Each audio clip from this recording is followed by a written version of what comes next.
All right. Hello, beautiful people. It's me, Dad, with the Sunday edition of Dad Advice, July 5th. Getting ready to start the new week and try to start it well with a path. Try to know before we enter our week what we're going to try to accomplish, what our goals going to be. Our goal could be to do nothing, but at least to know, to go with knowledge, to walk with knowledge, and I think allows us to try to get where we want to go. So at least to take a moment and pause and think, create awareness, and then move forward with that goal, whatever it might be. So let's throw in the general information about this channel. If you haven't seen me before, I'm just a dad giving advice. And it's kind of my version of thoughts on the world. And hopefully, I think I have a unique perspective on things in the world. And that's what I'm here to share. And I think everybody has their own unique perspective to share and their own story to share. But hopefully, I come here every day at 5 to share mine with the hope that maybe it'll be something a little different than what you're hearing in general society, in this randomness called the internet, where you can bump into thoughts that aren't in your normal circle. And that's my goal, is to share that. And I've put a couple links there. I invite anybody to call 470-575-0111, and we can chit chat. I always enjoy that. If you want to work through something as well. So, thank you for the upvotes already. How old am I? I'm 45, and I have 3 kids. 15 is my youngest, and then 19 and 20. And so I started when I was 23, pretty young, and happy to share what I can about that. So, Albertise Epic, I'm sorry to hear that you feel that you suck, because the reality is that you're beautiful. So there's a disconnect between how you feel about yourself and your true reality. I want you to understand that. I want you to believe that about yourself, right? Because when you say to yourself that you suck, that's a horrible place to live from. I think we can all agree, whatever the negative aspects, and we all have something negative we tell ourselves about ourselves. But if we live from that space, it's an absolutely horrible place to live from. And it's a choice you're making, because you get to choose to walk down whatever path that got you to that place of I suck. And you can choose to instead walk down a different path to I'm awesome, I'm beautiful. I think I'm beautiful is actually what I try to encourage more than I'm awesome. Awesome can kind of come from the egotistical place, but I think beautiful. And I'll explain what I mean by that.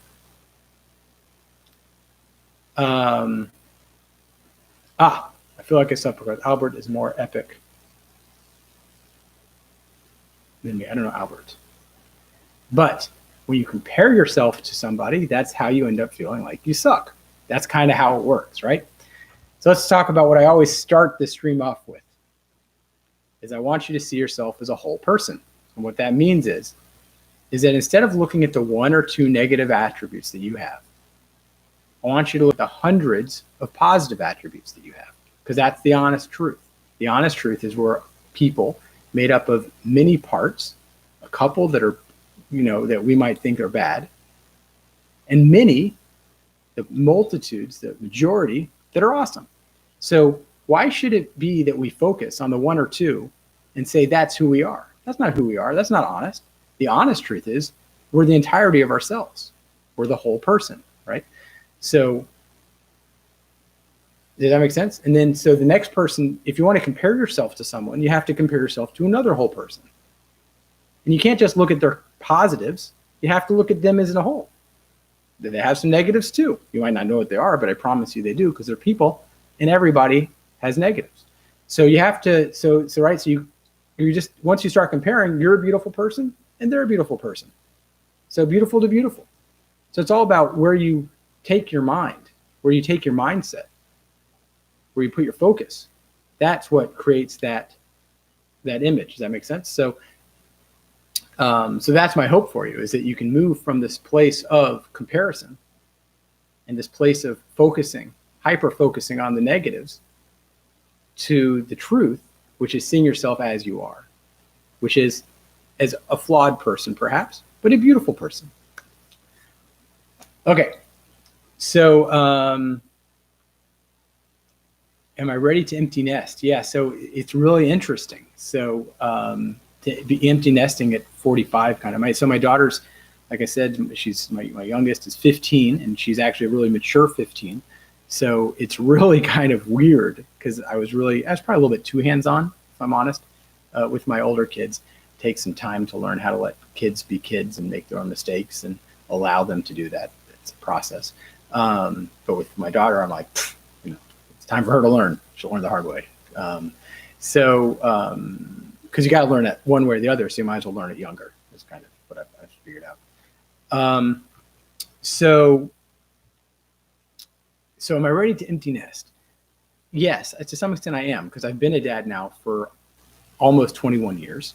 And, especially since I started at 23, I never had that 23 to 30 perhaps where people are just partying and having a good time. I just went straight to working hard and having kids. And so I'm looking forward to a break from, the parenting lifestyle that I've lived for the last 21 years. But the reality is I still have another 5 years till my daughter leaves, and those are still true parenting years. But what I've also found is that, when you go from 3 kids to 2 kids in the house, it's like, that's easy, right? 3 kids is impossible. I don't know how I did 3 kids. I just don't know how I did 3 kids. And then, so my eldest left, and it's just 2 of them. And that was like easy after that happened. And now I'm down to 1, and it's like, that's just a joke. You can blindly. And then I have friends who have like 1 kid, and it's like, oh my God, this is like, I can't handle my 1 kid. So it's all about what you get used to in life, I think, is really what I'm trying to point out. So yeah, so in a way I'm looking forward, I'm obviously I'm missing them in a way, but I'm also having fun with them in a way that I couldn't when they were younger. I can have adult conversations. I have very adult conversations now with all my kids, and I get to see who they are. They're awesome people. Each one of them are really tremendous kids. So, or adults, people that are now in the world, and I get to have them as my friend, and I appreciate that. Okay. So we got here. What's it like growing up with kids at a young age? Stressful. So young kids are stressful, right? That's just the nature of young kids. They require a lot, and typically we don't really know what we're doing. Anytime we start something new that we've never done before, a new job, I'm sure you can experience it, right? Anything new comes with a certain level of stress around figuring out how to do it. So absolutely. It was definitely, the younger years were definitely, I don't know if stressful would be the word. There was just a lot going on. But no, I had a wife, so, it was 2 people, 3 kids. It was manageable. Everything seemed pretty manageable. But there was a stressful aspect to it for sure also. But I enjoyed it, and I'm also always been someone that's happy to work and so I think it was more stressful to do it on my own once I got divorced. I think that was a little bit more stressful. Happy July 5th. Thanks, Froggadelic. Why are meds pushed on TV ads in the U.S.? People are different, not perfect. But I think those are 2 different things you're saying, I'm assuming.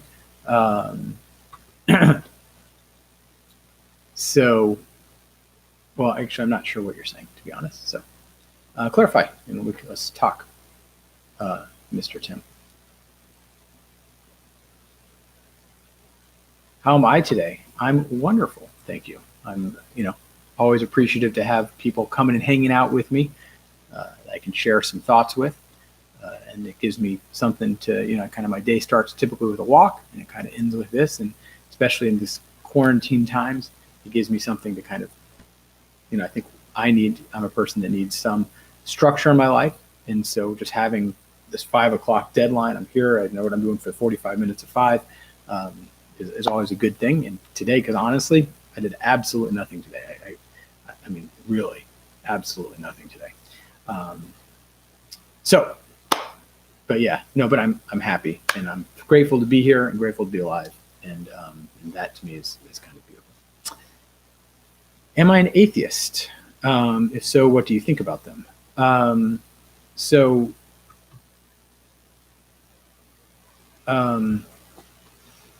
what do I think about atheists?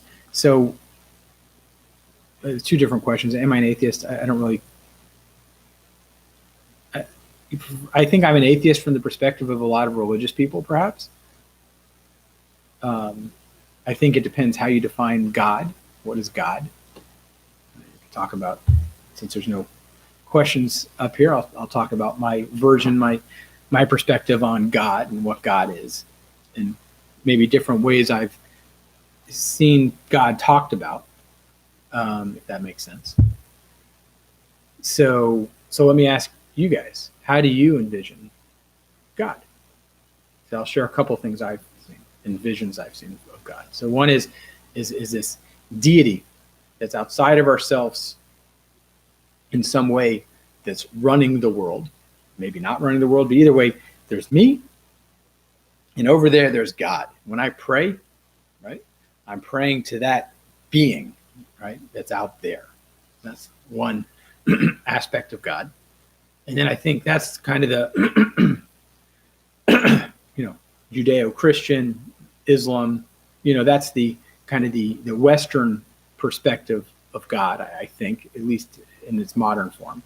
And then you have more the Eastern kind of perspective of God, which is more universal, more everything, everything is God. And again, Christianity and Judaism and Islam, they're going to have to also say that everything is God, but they're going to say God's someone outside of, in some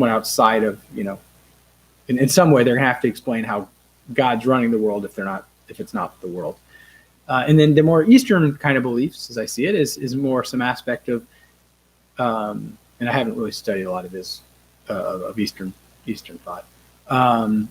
But the Eastern thoughts being that God is everything, and some aspect of everything is God. So if you ask, am I an atheist? I think if you asked any Christian or Jew or not any, but any strict Christian or strict, right? Because there's so many different. I believe someone says, "What's my religion?" I'm Joshism, right? And I believe that each of us have our own religion, because I don't think there's two people that have the same religion. I think you might find that they do the same things, that they have similar beliefs, but it's almost like, the story about like that my red might be your green. There are certain things that are so that I can't make the assumption that how I see the world and therefore how I see God is similar to the next person's, because each of us, I think we've experienced this ourselves, each of us experiences the world so differently, right? So the way I'm experiencing the world is so different from how you're experiencing the world, and so even if you teach me what God is, we're going to come up with two different perspectives. And of course, there's going to be a spectrum. There's going to be people that are more similar to my beliefs and farther away from my beliefs. So am I an atheist? So I think if you're asking from the, strict, is God out there perspective, I'm going to say no. So I guess I'm an atheist from that perspective. If you're going to ask it from the Eastern perspective, is there a God like everywhere? I'm probably still going to say no. My kind of belief, as I've kind of experienced, it's not so much a belief, because I think it's an experience. I think there's a difference between belief and experience, right? So the experience I've had is that everything's interconnected. I think that's kind of what we might project outwards into religion, right? I think that's kind of how religion's picked up on some of these things along the way, right? Is that there's a reason why religion works, and it's because it's reflective of some truths that we have experienced, and it's not necessarily me or you, but that people can experience. That's why religion works, is because why does going to a tarot card reading work for some people? It's because they say some truths that are generic truths, and it's reflective, and so they're like, oh, okay, well then this all must be true. So where the reality is that there's just something that's most people experience, right? Most people have, a hardship or whatever it is, so it works. So too with religion. It's the same kind of idea where religion are able to kind of take some aspect of this truth, which is that we all can find some interconnectedness and then externalize it in some way, either call it God or call God outside of us or whatever, but it can fit into our belief system. So yeah, so I guess that is kind of how I view it. I don't believe perhaps really in God. I don't really believe in the universe, and I think things just are, and that's been kind of my experience. And so if it aligns pretty well with my experience. I don't particularly like the idea of having to believe someone else's thoughts. I don't think that's a healthy thing, and for me personally, that's not my path. Now, I think for a lot of people, it gives them. I think there's a lot of beauty that comes from religion. So I'll take a step back. So I'm definitely not a person that's, I struggle with it a little bit because, you look at religion and you see community and you see goodness and you see so many positive things that can come from that as well that are amazing. And I don't have some of those things. In fact, like look at community. I don't have community like certain religious communities have. And that's something I personally bemoan. So I just think it's important to recognize also that for some people, the security that it can offer them, that, oh, when I die, I'm going to come back, or when I die, I'm going to be reborn or go to heaven or whatever. So religion gives people something that's positive on the whole. I think you can argue, is it overall good or is it overall bad? But at the end of the day, I think that for me personally, in my path, it's not a good thing. And I think some of the more stringent forms of religion have some negatives in them, but I can also say they have some positives. So it's one of those things that I've learned is that most of life, it's like you and me, we have good things, bad things. You just have to accept them as the whole. And on a whole, I think they're pretty good. So yeah, and if nothing else, it's the reality. And I think we have to open ourselves up to reality. I think that's an important thing too. Good question. Let me throw in my phone number. If anybody wants to talk, I'm just going to throw that in separate real quick into the chat. Give me a holler, and we will chit-chat, 470-575-0111. We can talk through perhaps some issues you're having. This can be your brave time of the day, right? I encourage everybody, and you don't have to do it by calling me, but do something that puts you out of your comfort zone once a week, once a month, once a year. But try to push beyond yourself, because I think what you'll find is there's a feeling of living in that space that so often we don't have in life. We just go through life doing whatever we're doing, and we're afraid to kind of push past certain borders. And that fear can, in some ways, I think, depress us a little bit. So when you can start doing actions that get you past your comfort level, you start feeling alive. And it can kind of, I think it's just a good medicine from a depression perspective. Okay. So what else we got here? What is East Coast? Oh, so Eastern Standard Time. So it's like GMT minus 5 or 7 or 6. It's plus 5, 6, or 7. So whatever time we are now, subtract 17 minutes. That's 5 Eastern Standard. Okay.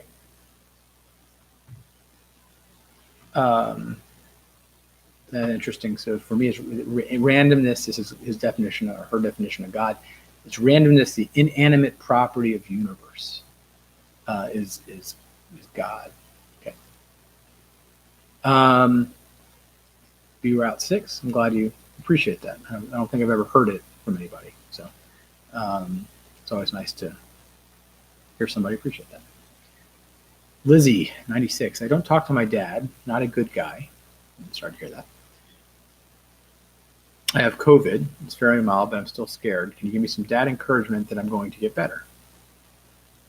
Well, the first thing I would say, and again, I don't know how old you are, but if you're young, I would encourage you to, if you're in your dad's household, I would definitely, I'm going to assume you're not. You're just looking for some dad encouragement that you're going to get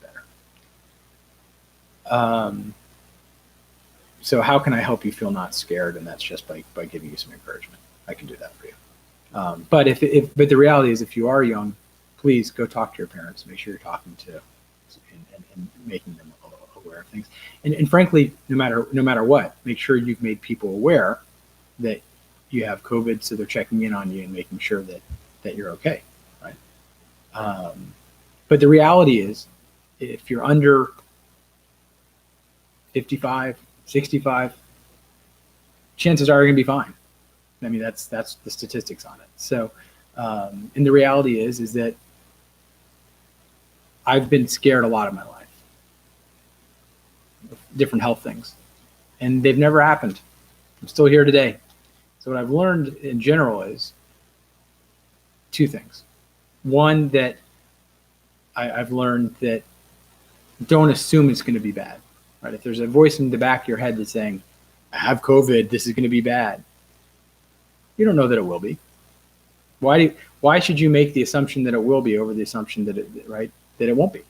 You have two assumptions in front of you, right? So you get to choose which path you're going to take your mind down, towards the one that ends in death or the one that says this will be over in a couple of days. It's a choice, right?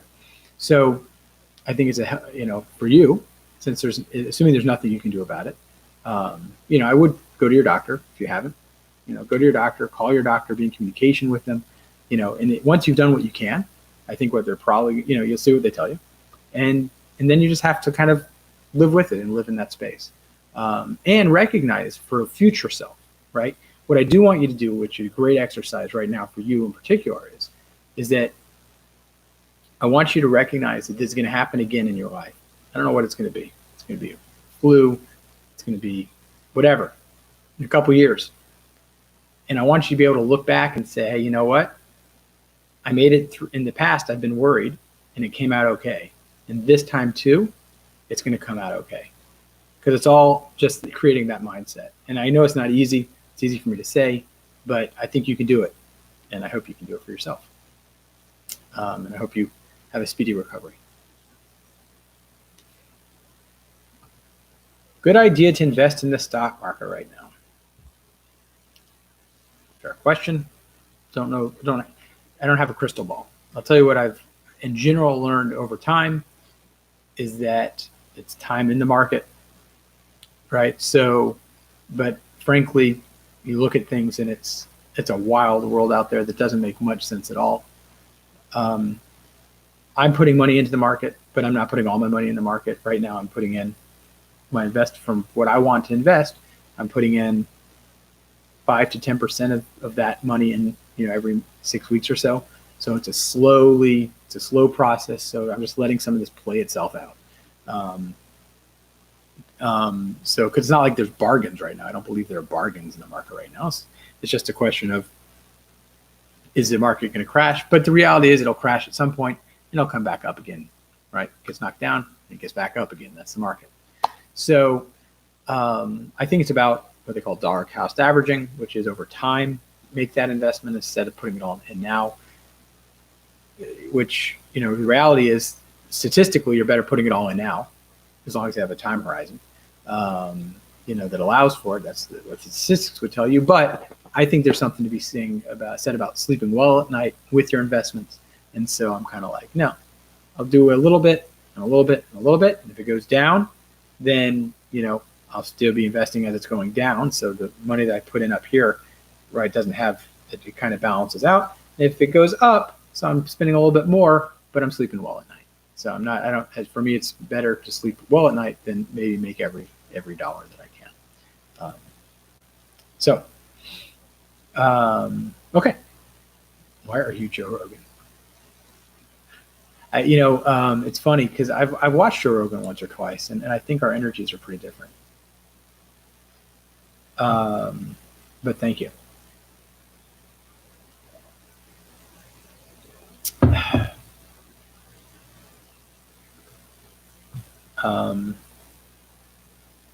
Just reading some of the comments here. You look like our ex-president. Which one? Yes, everyone likes my ceiling fan. Lizzie 96, my pleasure.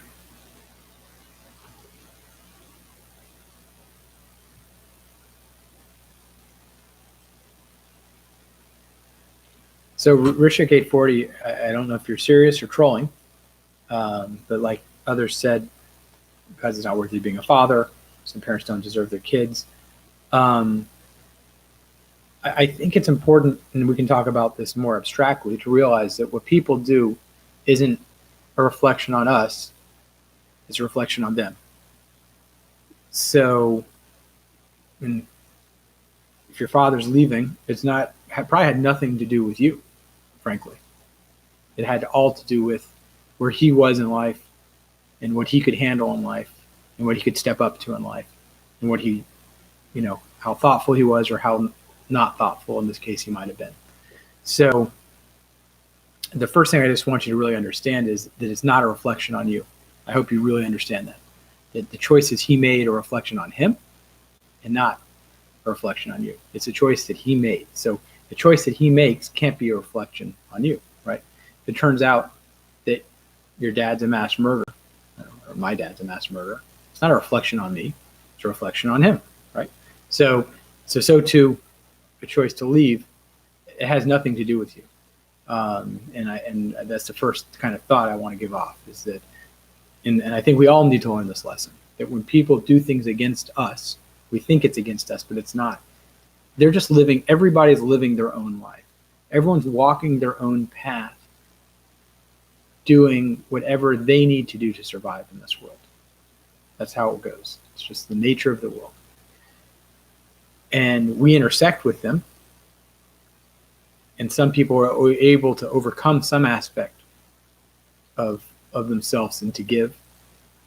But in general, I think I'd argue that most people that give is because it's doing something for them, right? And it could be a lot of different things that they're getting from it. But true altruism, I don't know that it does exist at a point, but it's a high level.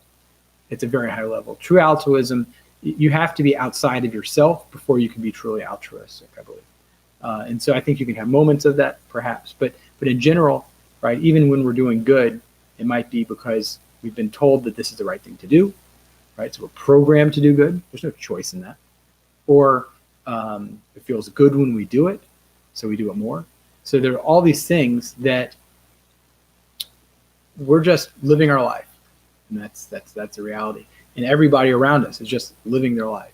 So, if a relationship breaks up and someone leaves, or if a dad leaves, or a mom leaves, it's all the same thing. They're doing what's best for them, and it has no reflection on us, right? I think more people can reflect on that when in a relationship, right? When someone says, "I'm not interested in dating you," or you're married and someone leaves, it can be painful. But the reality is that it's not really about you; it's about them, and it's a hard thing to remember. It really is hard. It's something I constantly still work on. But just that recognition, at least you can then start, because otherwise it gets into your soul, right? And into your psyche of, oh, I'm not good enough, or there's something I did, right? There's nothing you did. You're good enough. You just, for whatever reason, left. And so you just you just kind of have to accept it for what it is. And also the other thing is that I think you might find that, maybe there's an opportunity for coming back together. And frankly, I don't know how old you are, but call and ask. Show up at the door and ask, like, dude, why'd you leave? So that would be kind of some general advice and approaches. So, but I am sorry. Obviously, that's That's horrendous. Really horrendous. So I'm sorry about that. Okay, let's see what else can we talk about. I see we have about 15 minutes left. And I think I've got through all the questions. Anybody else have anything? And I can cut it short. If not, I'll just call it a 30-minute session tonight. I'm here typically 5 o'clock Eastern, which is 28 minutes ago, wherever you live, every night. And I'll be back tomorrow. Same time, same bat channel, as I think they used to say, or at least that's what people say they said. So since there doesn't seem to be more questions, I'll just leave you with the thought of remember that you're a whole person. Over the next day, when you start to focus maybe on those one or two negatives, I want you to instead say, no, that's not a truthful way to look at myself. I'm going to look at myself truthfully. And the truthful way to look at myself is that, yeah, I have a couple of negative things, but I have a lot of positives. I'm a whole, beautiful person. And then I want you to take that energy and I want you to go out and do whatever you want in the world, because the only thing holding you back is yourself. So until next time, I hope everyone is well, and thank you for joining me on the path. Be well.